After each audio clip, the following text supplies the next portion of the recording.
Okay, so we got an orchard here that is a mixture of all different kinds of fruit trees.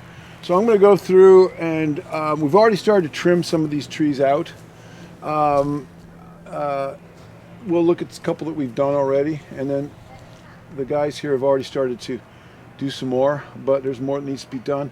But the purpose of this is to go through, and I'm going to kind of give a quick tour of how you, just an overview how you prune each tree. We got one cherry, we got one hazelnut or filbert, got a bunch of apples. I think there's a pear or two in here. I think there's a pear somewhere. We'll come across it. There's some plums. I think those are the main ones in here. And so I want to, each one you prune a little bit differently, and we'll talk about that. Now, before we do that, this is actually right now it's the 20th of March.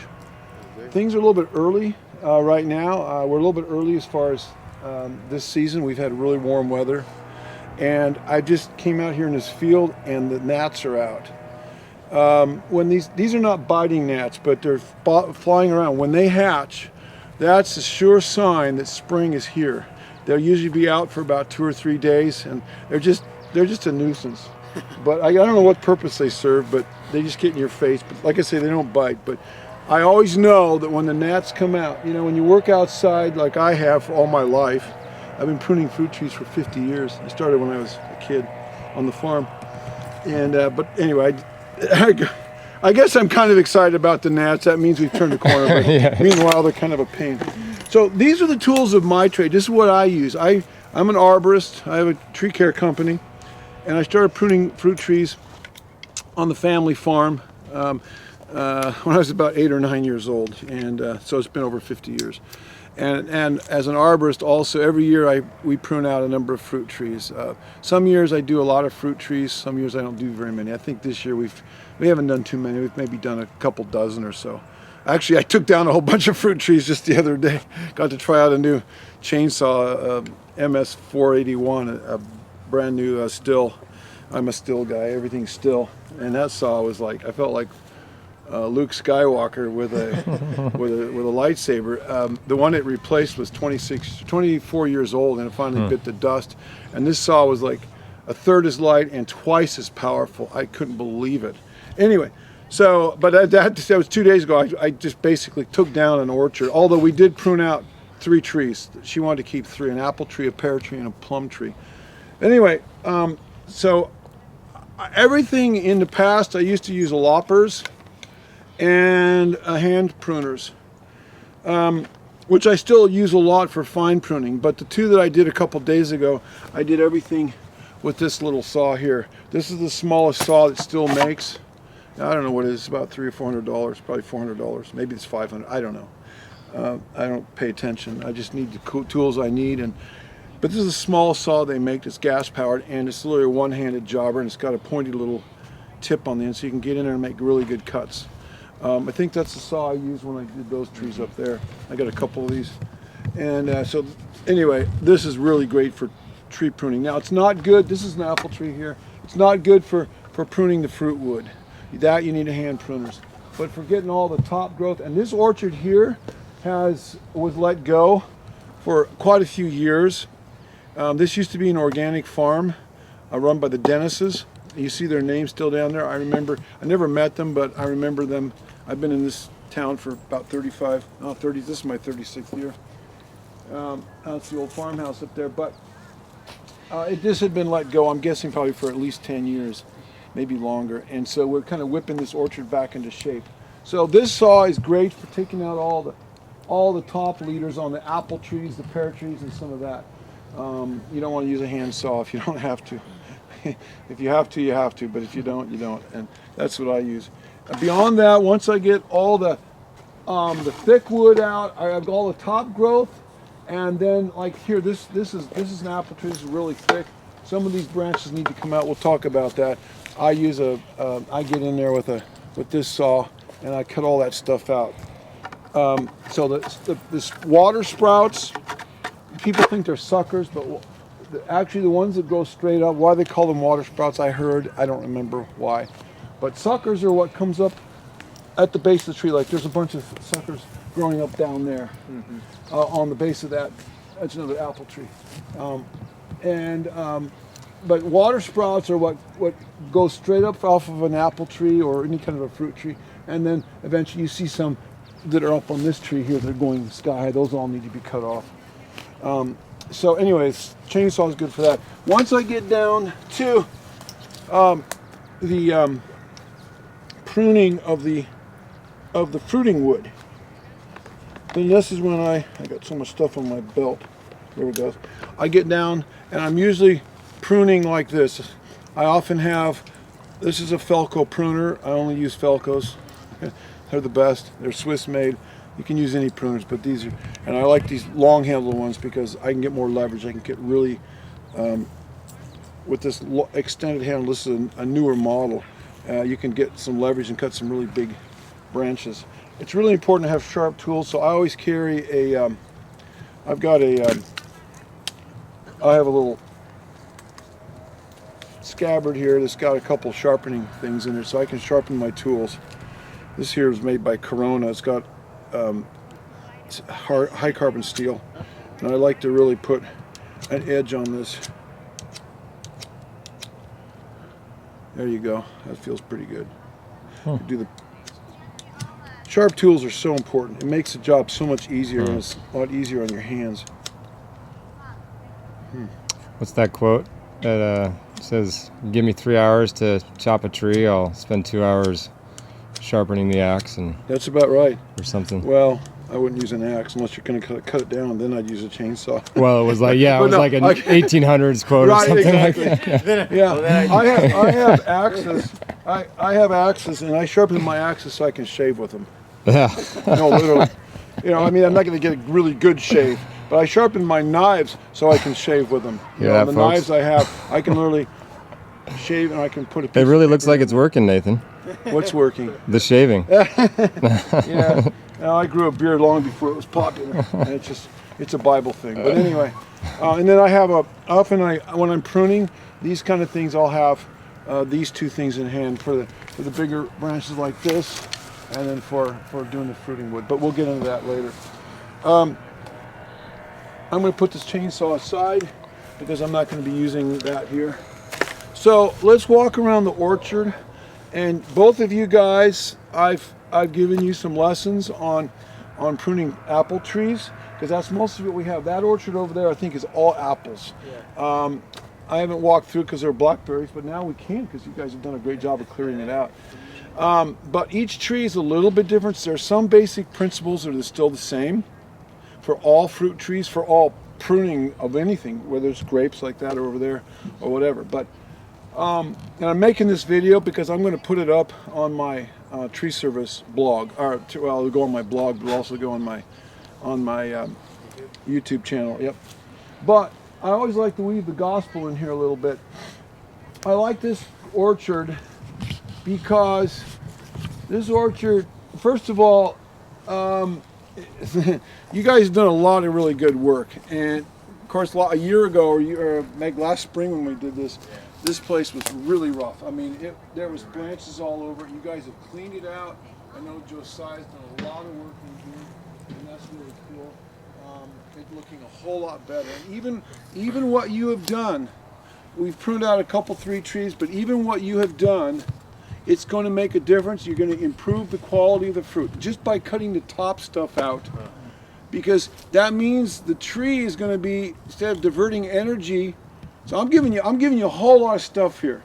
You might want to go back and eventually watch the video. I'll put it up probably this weekend, and then you can go back and review this, because I'm going to give you information overload. And keep the mic pretty close to me, okay, so that we're not, you know, so we get good sound quality. Anyway, but even by cutting the top stuff off, that means the tree is going to, instead of diverting its energy into branches that aren't going to be producing fruit, it's going to be putting energy into branches that are producing fruit, like these ones down here. These are all fruiting spurs on this apple tree. Each one of these will have a bloom, and if it gets pollinated, it'll, you know, and everything, all the conditions come together, it'll have a fruit. Now, I like this orchard because it's a mixture of all different things. First of all, it was really rough. And you guys remember what it was like. And as I've done in a couple of my previous talks, this is a picture of us before we come to Jesus Christ, Yeshua the Messiah, the Savior of the world. This is what our lives are like. I don't care how good you think your life is. And we got some great testimonies here about how, you thought your life was pretty good back then, and when you hit rock bottom, Anthony, you learned it wasn't so great. All the drugs and all the this and the that and everything else wasn't so cool after all. Anyway, and now you got the joy of the Lord, and it just exudes out of your, out of your pores. And I love being around people like that. It gets me going. Anyway, but this is what our lives were like. And when we recognize that we're unpruned, we're unshaven, we're just a mess. And when we recognize that we're a mess, the problem is we get used to living with our mess. Now I'm going into preacher mode. I was a pastor for 18 years. I've been a preacher for 30 years. But when our lives are a mess, we just are used to it because that's all we know.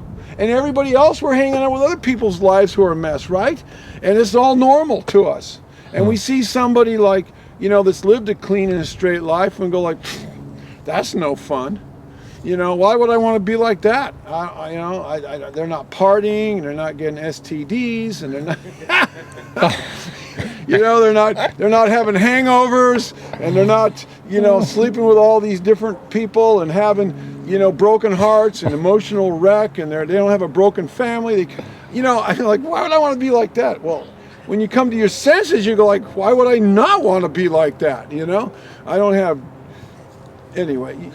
have all the problems.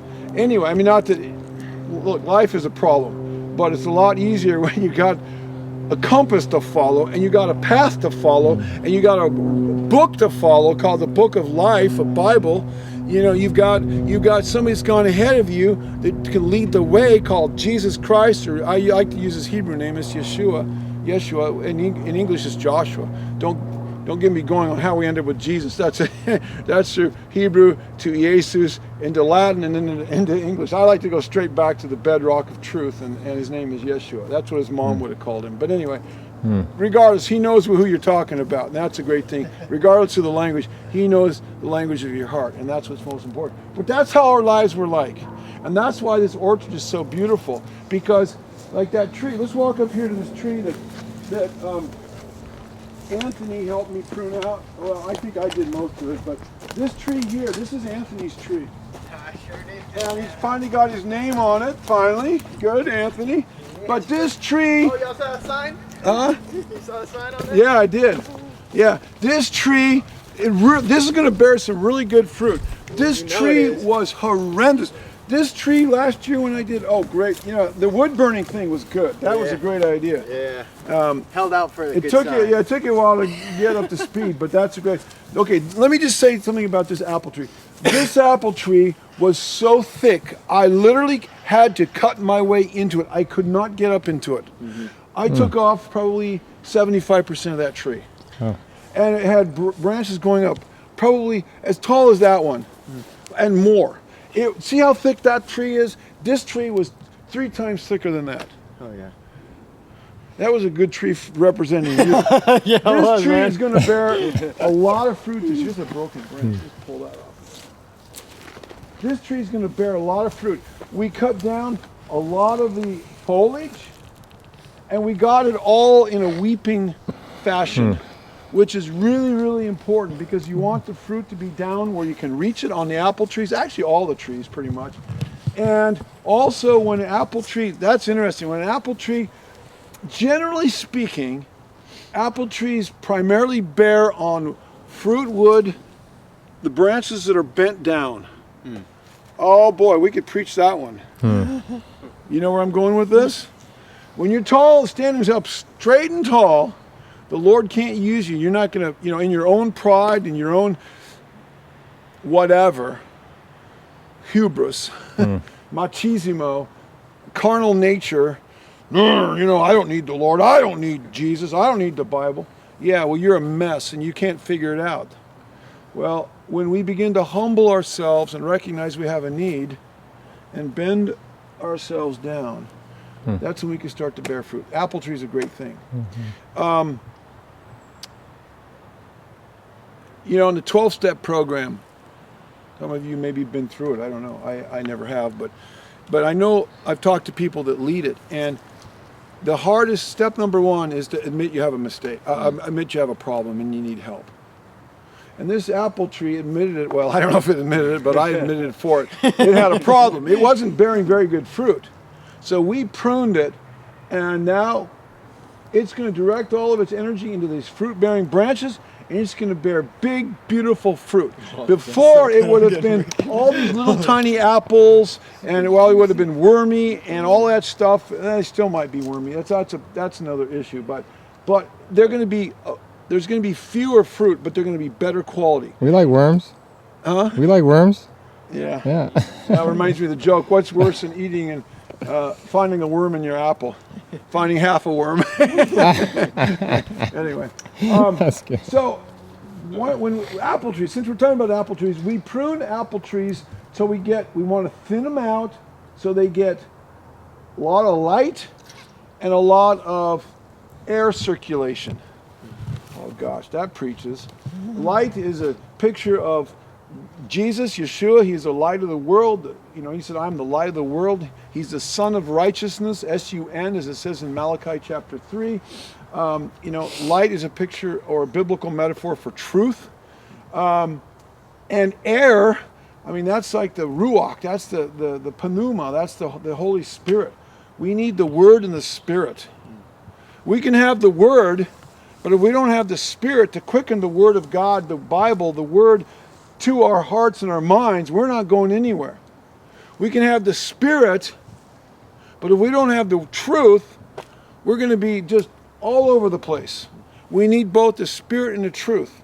And that's what Jesus told the woman at the well in John chapter 4, that the Father is seeking those who will worship me in spirit and in truth. And I've given whole sermons on that alone, that verse. But we'll just leave it hanging out there. So anyway, that's a good example. That's a pear tree, apple tree. We want to prune it. We want to get all that top stuff off, get it so it's bending down, and get it thinned out. So now this is the fruiting wood here. Now you have two kinds of buds. You've got leaf buds, but you also have, okay, why don't you get the camera up here? I'm going to show you, let me get an example here.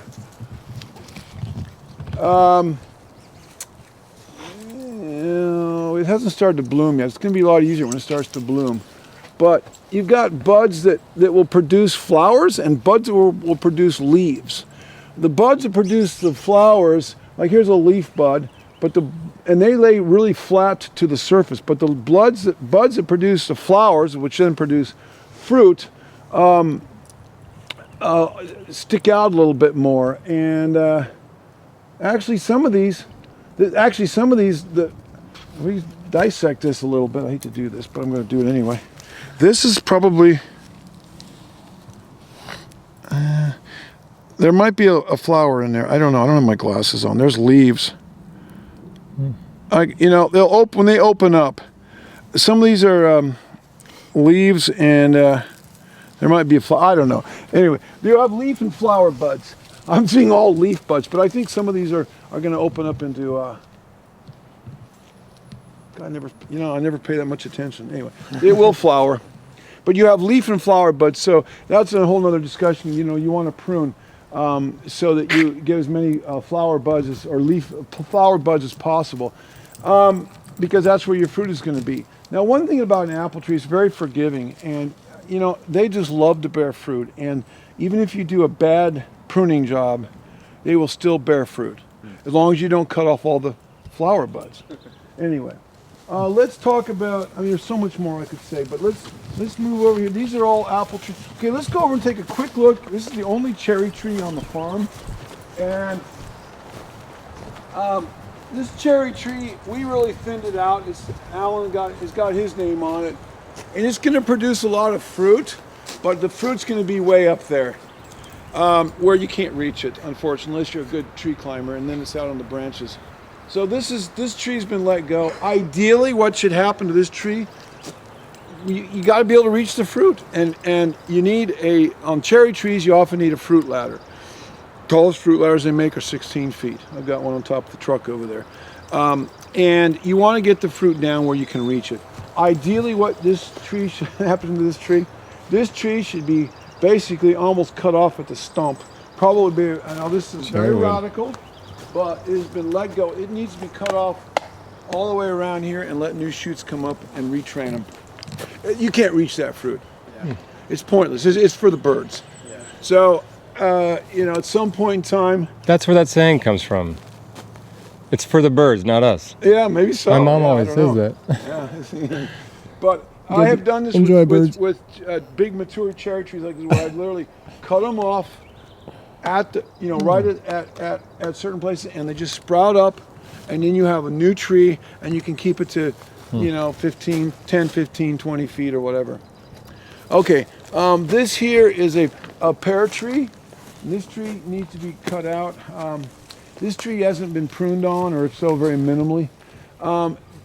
This whole leader needs to come out because, again, the pears are clear up there, and if they drop, they're going to hit the ground and spoil. Yeah. They're bruise. The problem with pears is they ripen from the inside out. So by the time they hit the ground, they're already done. You've probably learned that from last I year. was gonna say last year the only fruit that we really didn't get a bite of. I came out and tried to eat a pear off the ground and it looked decent, and I got halfway through and Exactly. and there was the worm. So Yeah. So you just about have to pick pears before they fall. Yeah. And you can tell. Okay, there's another one. Pears and apples. They're in the Plum family. POM. That's just the family they're in because they have seeds that are on the inside. They don't have a pit. You can tell a fruit when it's ripe because if you just barely twist the stem, it'll pull right off. This is a very interesting thing. Like an apple, this is especially for apples and pears because sometimes it's hard to tell if they're ripe. But if you just barely tweak them, they'll come loose. That's because they as they're out in the sun and they're maturing, the sun they get sugar from the sun. That's not directly through photosynthesis.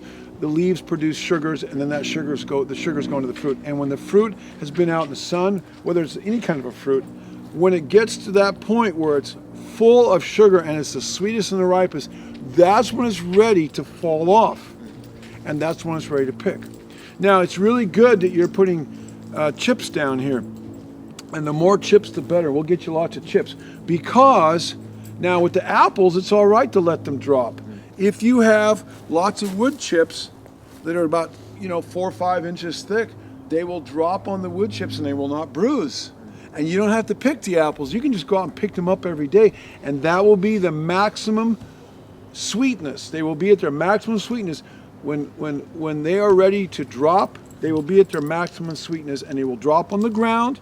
And if you pick them up every day, they won't hit other apples that have been laying there and bruise. So anyway, so this pear tree, it needs some humbling.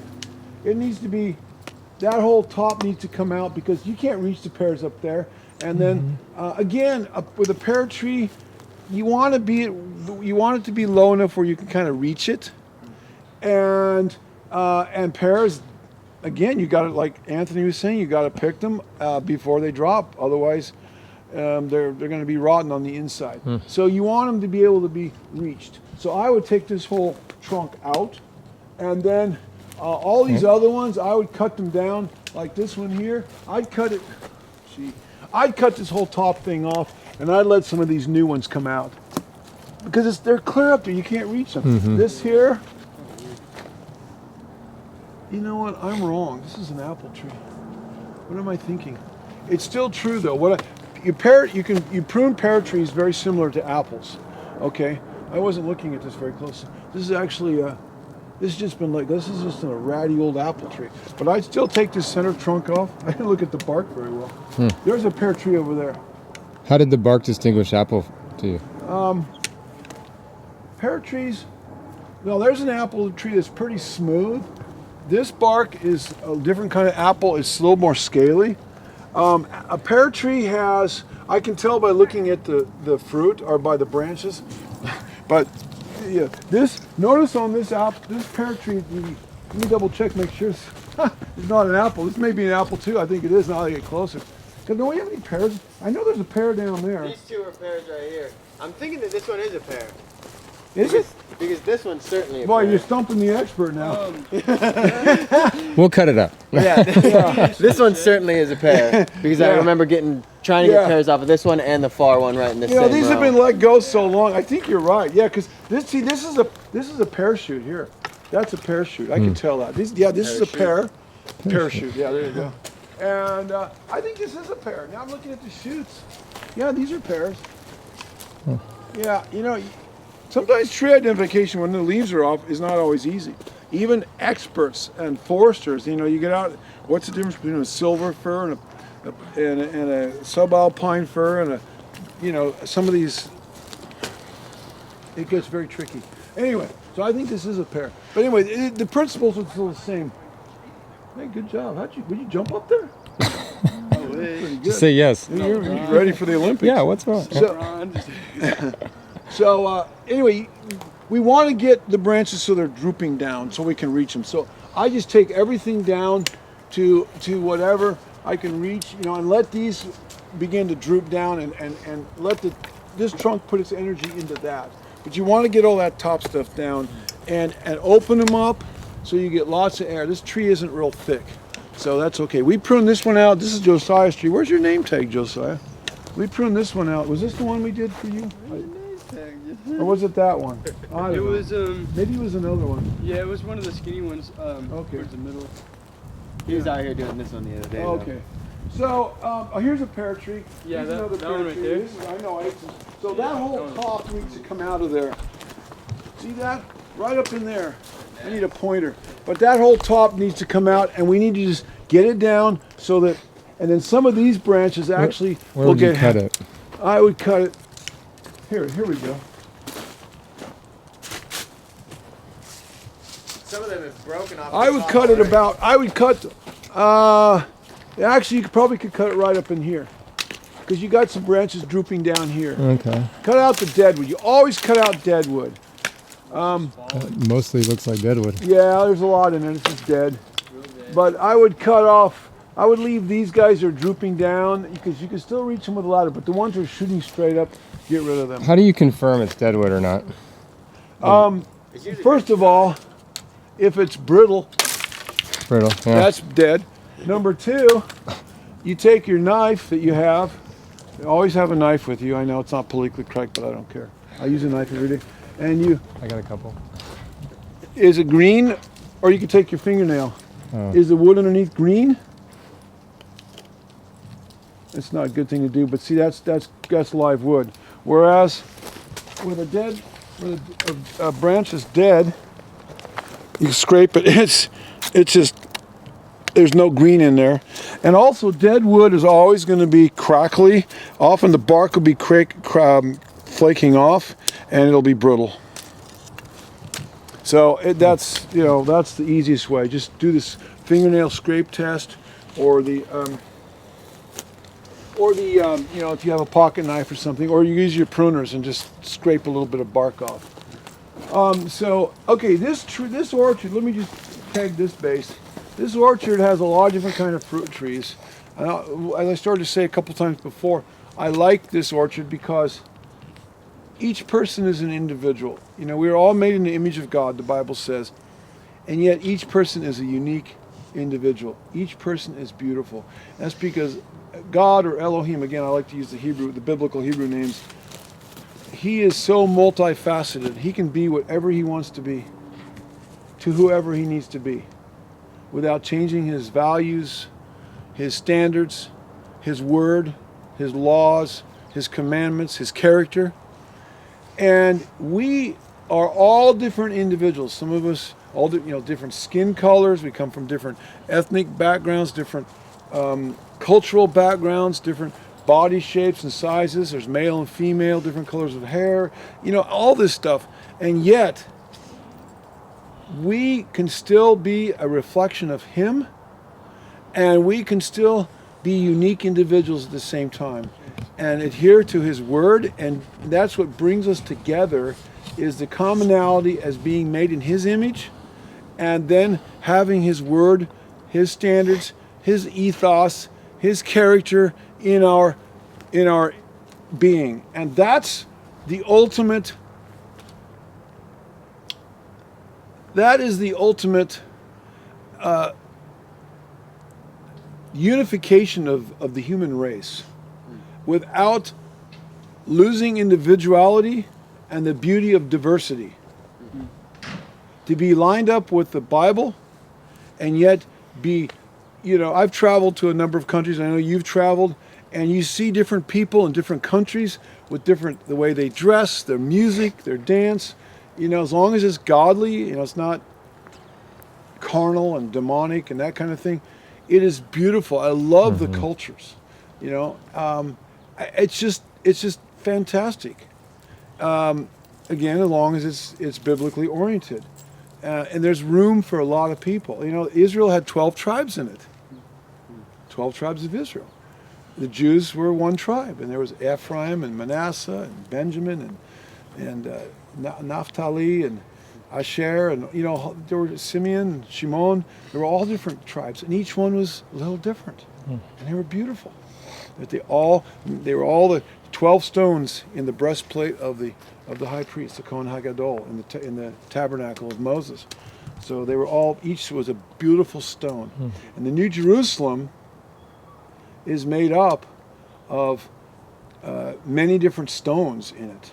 I've got some of the stones in my necklace that the New Jerusalem is made out of. I'm going to eventually have, hopefully, maybe a necklace that has all the stones. But I've got a few of them. This is jasper, and this is gold, and I've got some other things too. But the 12 gates in the New Jerusalem are named after the 12 tribes of Israel, and each gate is a pearl. Now, this is amazing, guys. There's no Gentile gate. There's no Gentile gate. Okay, I know I'm getting down a rabbit trail. The church says it. There's Jews and Gentiles. That's a heresy. When you come to Jesus, Yeshua, you are now grafted in to the olive tree of Israel. You are now become a child of Abraham. You are now one of the 12 tribes. Even if who knows what our biological descendancy is? We don't know. I mean, it's been thousands of years. I don't know if I literally descended biologically from one of the 12 tribes. I may have, but it doesn't matter. Paul said in Ephesians chapter 2 that when you come to Yeshua, you are now part of Israel. You are part of the nation of Israel, and it's the one new man. And in Galatians chapter 6, Paul calls it the Israel of God. This isn't a replacement theology. This is simply stating the truth. You're grafted in, just like Ruth, or like Rahab, or Joseph's children. Joseph's wife was an Egyptian, and they were half Egyptian. They were grafted in. And so you're going to be going through one of those 12 gates.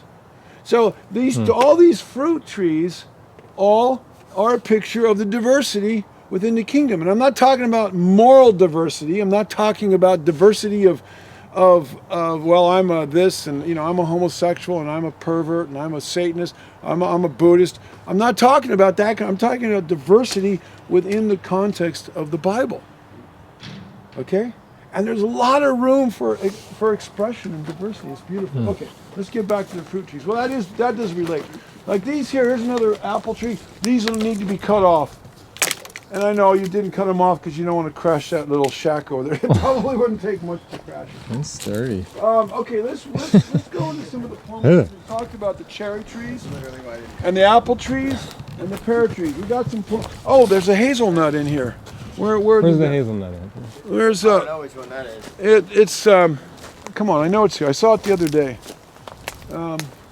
Let's forget about hazelnuts.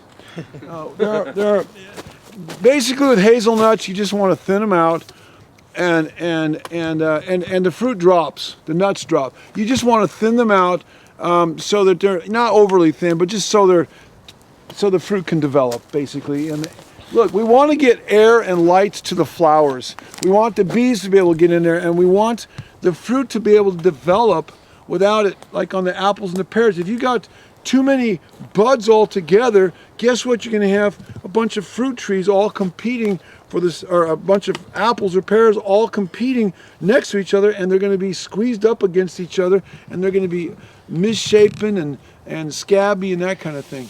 What's that? Like these plums Yeah. get crazy and they battle for Yeah. who gets the Didn't sunlight. you build a treehouse up there last? Yeah. We just set a blanket up on the top. Yeah, I and it was saw treehouse that. enough. So this plum tree here, we got to color. There's a plum. These are all 3 plum trees here. This plum tree. Look how these branches are all crisscrossing. This tree needs to get saved. This tree is a mess. This tree doesn't know which way it's going. It's like every which way, and a lot of people are like that.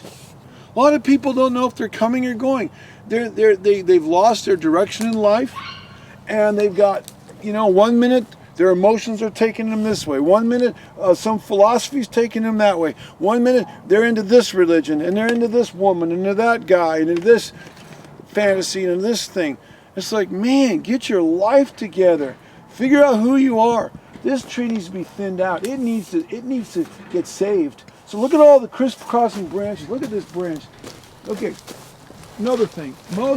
All trees have a shape to them, or we want them to have a shape. Okay, apple trees, if you let them grow, they'll grow up like that, and you can't even reach the fruit. So we want them to grow like an umbrella, so we can reach the fruit, and that's why we prune them like that. Plum trees.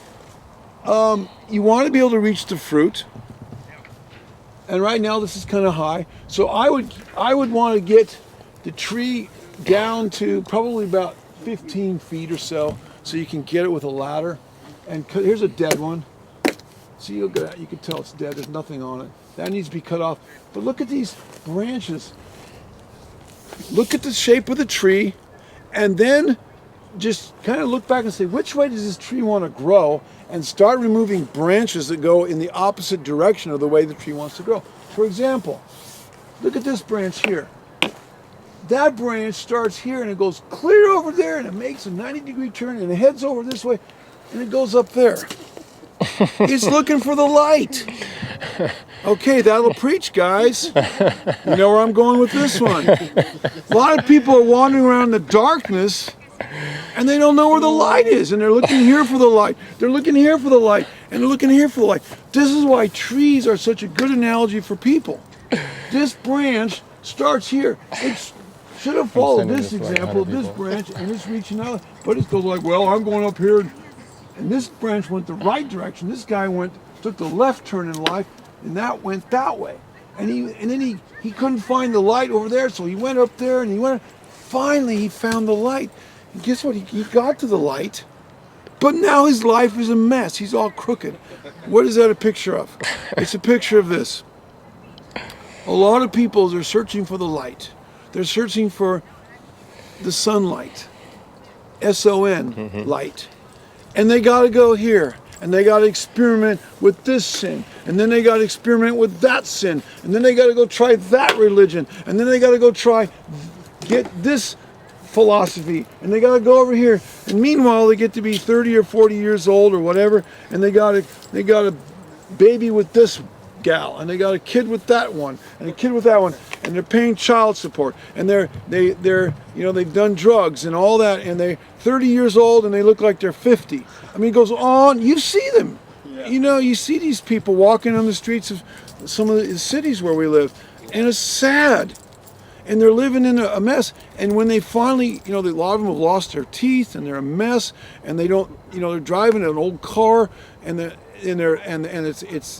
on welfare, and it's so sad. Where if they would have started young and gone in the straight and narrow path, like some of these branches, they need to be thinned out, but they're reaching for the sun and they're going in the right direction. Okay, so we're not going to belabor that. So these ones find somebody to help guide them. They need guidance. Yeah. And there again, and that's what transitional youth is so good about. And there's other programs too that are really great, but to give some beautiful guidance to beautiful young people so that they don't go through and make all these mistakes. Look at this branch. This branch needs to come off. Look at this. Look at this funky thing. Yeah, that doesn't make sense. So what do you do? Look at this branch. You It remember all starts this? over here, he goes up here, he goes up there, then he makes a U-turn or a 90-degree, and he finally hits the light, but he's going in the wrong direction. So on the plum trees, you want to thin them out. So you get light in there. They got to have the light of day. If you don't have light, guess what? You're not going to get fruit and flowers. And also, if you don't want the branches to be so heavy with fruit that they start to break, and plum trees do break. Yeah. They can break very well. Now, split up at the here's top. A plum tree. I think, Josiah, you pretty much pruned this one out yourself, didn't you? This tree looks really good. This is the way the tree should look. And this looks like it's got two kinds of plums on it. This one hasn't come yet. This one's coming up out of the. This is a grafted tree. This is like a golden plum and then a purple plum, because I know that this one's a golden plum. That's interesting, because this is coming up out of the base, and there was a graft onto a rootstock, and these are two different kind of plum trees. Wow. This guy's got gender dysphoria. No, we won't get into that one. Yeah, actually, it's just Anyway, so this one will, but this is how the tree should look. I'd probably want to get the height down a little bit, but this is actually not bad. And here's another plum tree here. This tree looks really good. This is a plum tree. And I'd also get some of those top branches down a little bit, because this is up there a little bit too high. Okay? You say 15 feet, roughly? Whatever you can reach. Sure. Either you can climb it, or if you got a ladder. Most ladders are, they make fruit ladders. Those are the three-legged ladders. They're great because they work on uneven ground. You don't want a four-legged ladder when you're trying to pick fruit. But the fruit ladders come in 6 foot, 8 foot, 10 foot, 12 foot, and 16 foot. And I use, in my tree service, I'm on ladders all the time. Pruning trees, pruning shrubs, and I've got 3 on top of the truck there. But 16 is the tallest they make. So really, you don't want anything much taller than that. It's too hard to pick. Unless you got mechanical advantage, like a cherry picker or a man lifter or something like that. And so the lower the better. Okay. All right? Okay. Does anybody have any questions? We've kind of gone through this orchard. I mean, there's so much we could talk about, but that's a quick overview. Yeah, if they're long. Why don't you get the camera over here so we can hear? Yeah. If they're long but they're curved and they're stretching out quite a bit, like in the other trees in their area, do we want to cut those? Yeah, we don't want the tree. We don't want the trees growing into each other. This orchard is. I wouldn't want this orchard. They're kind of planted close to each other, and it's not bad if you maintain them. They're on look like about 12-foot centers or something, 10 or 12-foot centers. I'd say about 12. So these were designed to be more semi-dwarf trees. If they're large trees, depending on the size of the tree and how big it will get its mature size, that will determine how far you plant them apart from each other. See, that plum tree should have been planted further away. It's been let go. But it is what it is. So it can be beat back into shape.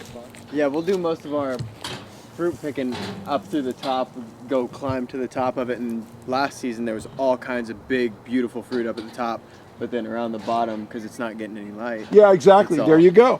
And see, the trees are what we call phototropic. They reach for the light. They are designed because that's where they get their energy. That's where they need sunlight. The leaves need sunlight to produce, so they can photosynthate. And that's what feeds the tree. The sunlight comes in. It basically is a kind of a type of hydrolysis. I think that's the term. Where there's a chemical reaction where the sunlight comes in and it activates the hydrogen molecule, the carbon dioxide, and then there's mixes with the water and the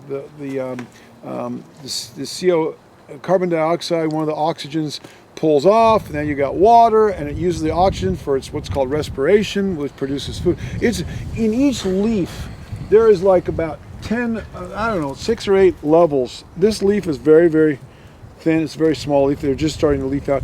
But in there's like about 6 different levels. And at each level, there's all kinds of very, very complex chemical reactions that take place that eventually produce sugars, and carbohydrates and plant food. It is absolutely, as I've studied the biology, and I can't even explain it. It's beyond my ability to comprehend, but to say that this all evolved, everything has just got to be perfectly, all the cells, all the chemical reactions, everything, all the chemistry's in there, everything's got it at the atomic level, everything's got to line up just right, and everything acts and reacts with everything else. And I'm reading a college textbook right now by it's probably one of the best ones out there. It's like about that thick. It's on basic plant biology, botany and biology. And the guy, this thing's like 800 pages long, and he goes through all this stuff. It's an awesome book. Half of it's over my head, but because I never studied biology in high school or college, I should have, but I didn't. I was a liberal arts person. Anyway, I wasn't going to go into this business, but I did anyway. So I'm learning, but he's an evolutionist, and I'm like, dude, this is so amazingly complex. This could not have evolved. If one thing was off, none of these trees would even be able to produce food, be able to do it. It's so much easier to just believe in intelligent design and a creator than to believe that, it all just happened by chance. You just threw, a trillion atoms out there, and they all just assembled themselves and came up with this. And a tree is really simple and is really elementary compared to an eye or a brain. Really. So anyway, I just stand in awe as I study these things. Amen. I got a question. Yeah. Some of I don't know if this is just going to take time to flower or not, but some of them are very clearly flowering and some of them are very clearly not. The shoots? That's because... That's the difference. This is... So, okay, let's talk about grafting a little bit. This plum was grafted. This is the original rootstock, and then when this rootstock was just a little twig or a little tiny sapling, they took what's called a slip of another tree and they grafted it into the rootstock. And this is something that's been going on, probably for thousands of years. And I have never done any grafting, but I work on trees that have been grafted. So what they do is they'll take a stronger rootstock. So this tree here that this comes up off of had a stronger, a healthy, more vibrant rootstock. This tree didn't have a very good rootstock, but it had a better quality fruit up above. So they grafted this into the healthy rootstock, and this part of the tree comes from that. That's the part that doesn't have the leaves aren't out and the flowers aren't out yet. Whereas this is called a sport. This is coming up from the original rootstock. This is not intended to be. This was a sucker that came up and let go, which is cool because it's got a different kind of fruit on it. But normally this would have been cut off and only this would have been left. Now, on one of the trees that my grandfather planted, the tree that I started working on when I was about 8 or 9 years old on the family farm that my grandfather planted, it had three different kinds of apples on it because they had grafted different types of apples into this Gravenstein apple tree. So on one tree, 3 different kinds of apples. Yes, exactly. Wow, cool. Yeah. So and you can do that with trees of like kind. You can't do that with nectarines and they have several, like where they peaches. You can do with similar type fruit, like a pear and an apple. It's a Japanese have done that. It's called I don't know. Yeah. I've had that. I forget what it's called. Like a Japanese pear. Exactly. Yeah. They call it. Yeah. Totally. Like I think that's a cross. More crisp, like. Yeah, exactly. The same thing with I think a nectarine. I mean, so there's a cross between like a plum and a peach, because they're in the same family. They both have pits. They're called a whatever the name of that family is. I can't remember the name. You know, pears and apples are in the same family. Peaches and plums are in the same family, and cherries are also like cousins of that because they got a pit. So anyway, that's not my area of expertise. I just kind of know a little bit about it, though. All right, that's kind of the quick overview. We can probably turn the camera off now. Do I you want any last words? Huh? Any last words? Yeah, you bet. So before we turn the camera off, it'd be fun to come back here when the fruit trees are blooming, or when they're blooming, but also when they're bearing fruit, because that's really these trees were pretty radically let go. They were neglected, which is a picture of our lives. Sometimes we grow up in situations where we've been neglected, either because of our family situations, because of maybe no fault of our own, or because we made wrong choices in life, or whatever the case may be, just because of life circumstances, because of where we were born and raised. And the beautiful thing is, these trees, when we looked at them a year ago, they looked like just a mess, almost irredeemable. And yet, with God, all things are possible. These trees are going to start bearing fruit. Because of what? Because there were people that loved them. Because there were people that cared. Because people cared about these trees, just like Jesus cared about you and me enough to come in and say, hey, if you'll let me, I'll clean up your life. So you can bear fruit. You can be a productive. You can leave the world a better place. You can be salt and light. You can actually be not part of the problem of humanity, but part of the solution. Amen? Amen. I mean, that's what this is all about. And in the Bible, he likens in several places human beings to trees. There's a number of Hebraisms there. And he said, I am the vine, you are the branches, John 15.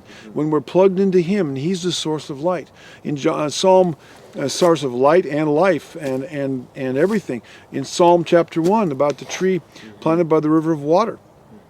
Its leaf does not wither because it's planted by the river of life. There's so many beautiful metaphors in the Bible, and he will bear his fruit in his season because his roots are being anchored into the rock, which is a picture of Yeshua, Jesus, and they're by the water, by the river, where they can suck up water and get that nutrients. And water in the Bible is a picture of the Holy Spirit. It's also a picture of the Word of God, the Word of the Bible.